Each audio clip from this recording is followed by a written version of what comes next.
Night between the Warriors and Pelicans. We know Zion and Steph are superhuman, but did you know last night was the first ever career matchup between Stephen Curry and Zion? Warriors up by 14, same as it ever was for Steph. Top of the key, Warriors up 36-19. Next Warriors possession, Zion covers Steph, and Steph is like, you know what, you're good, but not that good. Steph, 21 points in the first half, 34th 20-point half this season, most in the NBA. Zion, for his part, was also brilliant. Drives in the paint, gets it to drop. Then Eric Bledsoe to Zion for the lay-in. 18 points for Zion in the first half. So the stars were showing up. Steph averaged 10.9 points in the third quarter so far this season, tied for the most over the last 25 years.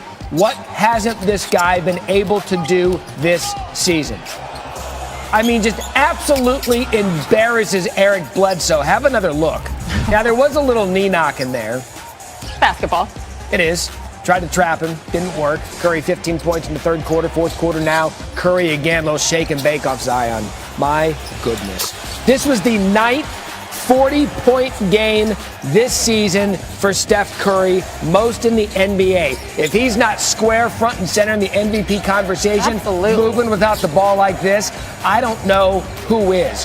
Warriors win 123-108. Golden State sits 8th right now in the Western Conference. Steph and the Warriors feeling pretty good. Does it feel routine to you, putting up numbers like, 41 points?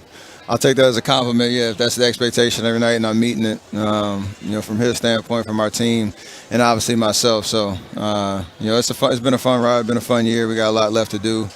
And like I always say, I'm just trying to do my part. So it feels good right now. Anytime you step on the floor with Steph Curry, there's an advantage there. Teams are terrified of him, and everywhere he runs on the floor, with or without the ball, teams are terrified. And, with that type of gravity, he pull a lot of weight. I wouldn't want to see a team with Steph Curry on. We all know what he's capable of. A guy can take over a game and make it hard for any team in the NBA, on any given night. I mean, you could argue this is the best we've seen him ever. Yeah. That's saying something. Finished 8 of 18 on three-pointers in the win. Compare that to the entire Pelicans team. They were 5 for 25. It's the 57th time Steph has hit more threes in a game than his opponents, the most in the NBA since his rookie year. So Perk back with us, hanging out to talk all things Warriors. And I know we're getting a little bit ahead of ourselves here, but it is interesting to talk about that if the Warriors were able to advance past the play-in tournament, they're likely to face either Utah or Phoenix in the first round. So, Perk, based on what you've seen from Steph and company as of late, how would they fare against either the Jazz or the Suns in a 7-game series? Well, man, listen, one thing I've learned in my short career thus far as being an NBA analyst is never to bet against Steph Curry. But I tell you this time I would have to bet against him. One, they're going to get in the playoffs, okay? They could beat any one of those teams, and they're going to beat any one of those teams to get in the playoffs. But now matching up against the Utah Jazz that are deep, that have everything that they need to win a title, is going to be hard for this team because they have the personnel to actually guard. They have a center in Rudy Gobert and Derek Favors who both can anchor the defense. They have wing defenders. So it will be hard against the Utah Jazz, and it will be definitely hard against the Phoenix Suns, a team who is, in my opinion, the best team in the NBA right now, playing the best basketball. They are deep as well. They have the star power. They have a dynamic backcourt and Chris Paul and Devin Booker. And here's why the only reason that I'm saying Golden State would not they would probably win one game. It would be a 5-game series if they played against the Jazz or the Suns. But here's why. They don't have enough personnel. Like, I don't trust Andrew Wiggins. I don't trust Kelly Oubre. I don't trust the others to step up and perform. And we know in the postseason, when it gets tight, when they start to trap Steph Curry, who's going to pick up that scoring if he's not able to put up 35 or 40 a night? Yeah, Perk, that's a great point. We're talking about here one game last night against the Pelicans. One game is much different than a 7-game series. That's where depth comes into play. And it's worth pointing out, Golden State, you said they're going to make the postseason. They missed the playoffs last year after 5 straight NBA Finals appearances. Perk, you're going to be busy with us. Next hour, we're going to break down the Eastern Conference playoff races here on long-term future, right? Yeah, I mean, he's just beginning. Jump up in the apparel sales. You can get this apparel somewhere online. Sage and Matt with you on SportsCenter for the next 2 hours. AD and the Lakers get a crucial win over one of the top teams in the West. Sage, they did so without LeBron James. Here's the question. Was it enough to prove that they are ready for the playoff push? Kendrick Perkins, he always has really honest answers. He's joining us here live on SportsCenter right now. This is SportsCenter. Coming up, why Russell Westbrook's coach thinks he's the second greatest point guard ever. And Draymond Green says every NBA team is terrified of Steph Curry. Plus, our Packers insider said there's a 5% chance Aaron Rodgers is Green Bay's Week 1 starter. So what's next for the MVP and the Pack? Then, how the Jags set up Trevor Lawrence for year 1 success, but why our analysts think this rookie quarterback could have the biggest impact. I don't want to call Steph Thanos, but he is inevitable. That's the bicep of a superhero. My kids are watching this game, so I'm the Marvel hero. They think I'm a super dad now. Yeah, enjoy it now. Just wait till they're teenagers, Draymond Green. Enjoy it while you can. You know who else should enjoy this victory? The Los Angeles Lakers. The carousel, though, continues in L.A. Anthony Davis back in the lineup against the Nuggets last night. LeBron James out, so perfect timing to welcome the high-powered Nuggets offense, right? The two big men, Davis and Nikola Jokic, doing it inside and out for their teams. You see Davis, 16 points in the first half. Jokic for 13 in the first half. Remember, he's been in the middle of these MVP conversations all season long, and rightfully so. You see some fancy schmancy moves. Lakers take a 3-point lead into the half. We go third now, and Davis stretching out his ankle on the sideline. He would sit out much of the third quarter. You see him getting worked on by the trainer throughout, and that is the last thing Rob Pelinka wants to see, as he's just not been able to have his big stars there for a good chunk of the second half of the season. Late fourth, he's back in. Jokic drives and makes that shot over him at the rim. So Nuggets are within 6 points here. 2 to go, down by 4. Michael Porter Jr. gets the ball and he makes the 3. An offensive foul is called, though, against Facundo Campazzo.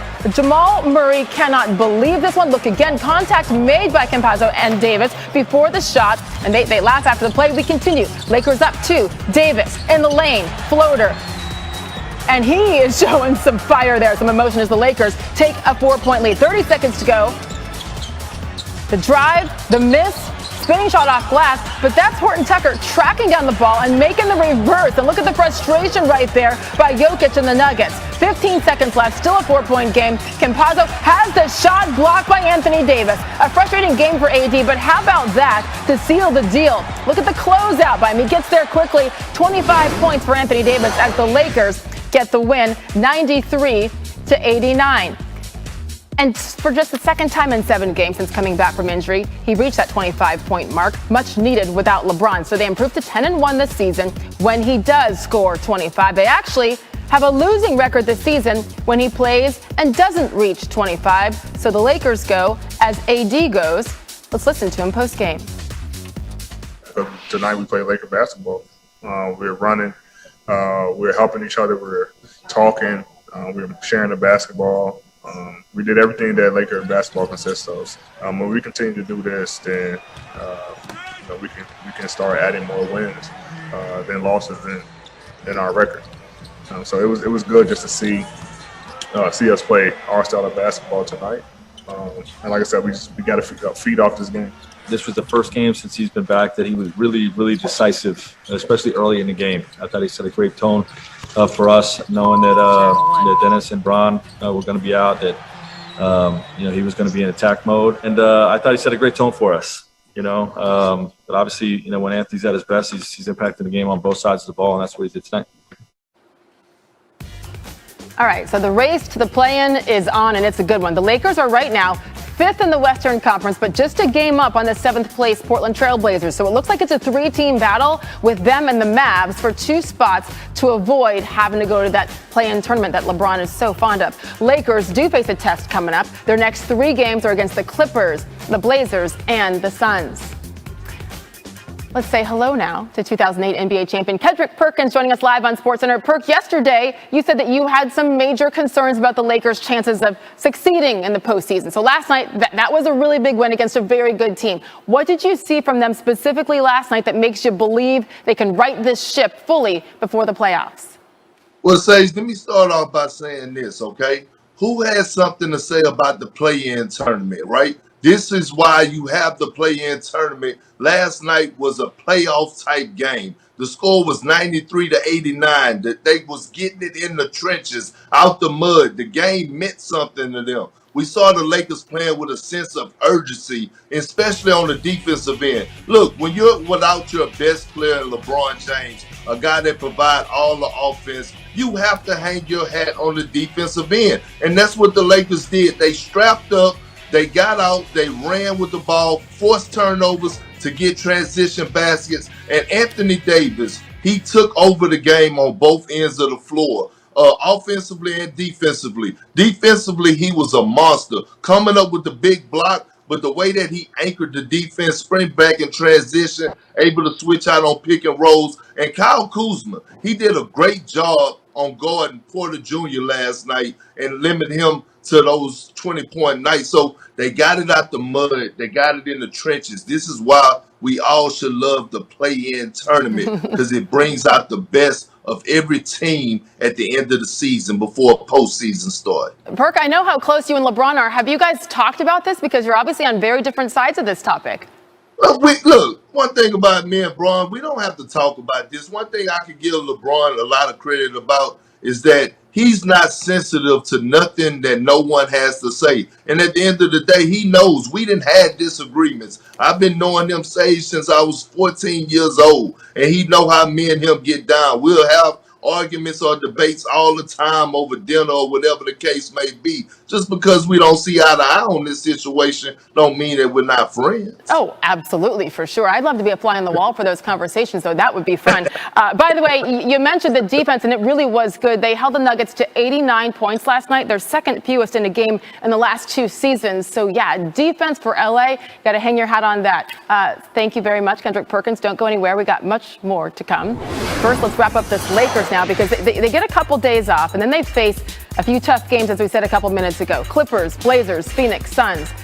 Their closing stretch gets a tiny bit easier because they end the season against 3 teams that currently have a record under 500. But they do have 3 sets of back-to-backs in their final 7, so it's going to be challenging.